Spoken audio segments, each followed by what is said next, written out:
అందరిని పలకరిస్తుంది, ఎవరితో పలకకుండా హైదరాబాద్ వచ్చాం కదా.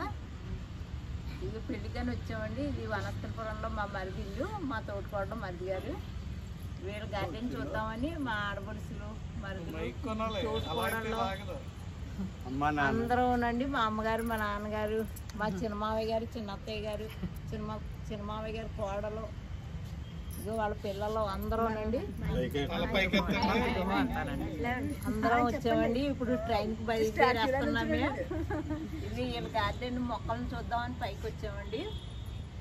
సాయంత్రం ట్రైన్ ఈరోజు వెళ్ళిపోతున్నాం. ఎవరు ఊరికి కాళ్ళు వెళ్ళిపోతున్నాం. ఈ 4 రోజులు హ్యాపీగా గడిచిపోయింది, సంతోషంగా. మొక్కలు చూద్దాం రండి. చూడండి, ఇగో పెళ్ళికి వెళ్ళి నేను వచ్చేసరికి మొక్కలన్నీ నీళ్ళు లేకుండా వాడిపోయినాయి.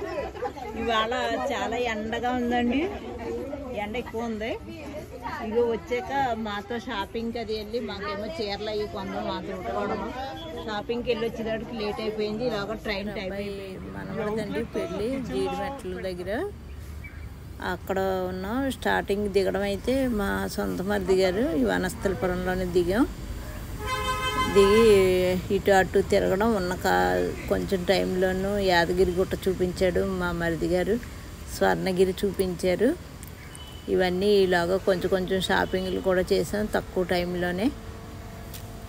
అంతా చాలా హ్యాపీగా జరిగిందండి. మా ఆడపడుచు, మా అన్నయ్య గారు అందరూ కూడా, పిల్లలు అందరం కూడానండి, మొత్తం 25 మంది. అందరితోటి చక్కగా అయిపోయింది. అక్కడే మా చెల్లెలు గారు అమ్మాయి ఇల్లు, వాళ్ళ ఇంటికి అన్ని చోట్లకి కూడా వెళ్ళాము. ఇదిగోండి ఇది ఇక్కడ ఈ మొక్కల్ని చూపించుదామని ఇలా వచ్చాము. సరే అండి, మరి ఉంటాను. మా అమ్మగారు తీసుకొచ్చిందండి. మొక్కలు చాలా వేసినాయి. ఇదిగో వీళ్ళేమో మా చిన్నమామయ్య గారు మనవరాల్లో. ఇదేమో ఇద్దరి మధ్యలో నుంచి చెరకు మొక్క. ఇది నిదానంగా ఎదగకుండా వచ్చేస్తుంది. మరి దానికి సపోర్ట్ ఇవ్వాలి మరి ఏం చేయాలి. ఇగో మొక్కలకు మొత్తం మీద నీళ్లు పోయాలి. ఇవేనండి ఈరోజు మొక్కలు. మాకు టైం అయిపోతుంది ట్రైన్కి, మేము బయలుదేరేస్తున్నాం. బాయ్ అండి, బాయ్ అండి, ఉంటామండి. బాయ్ అండి, ఉంటామండి.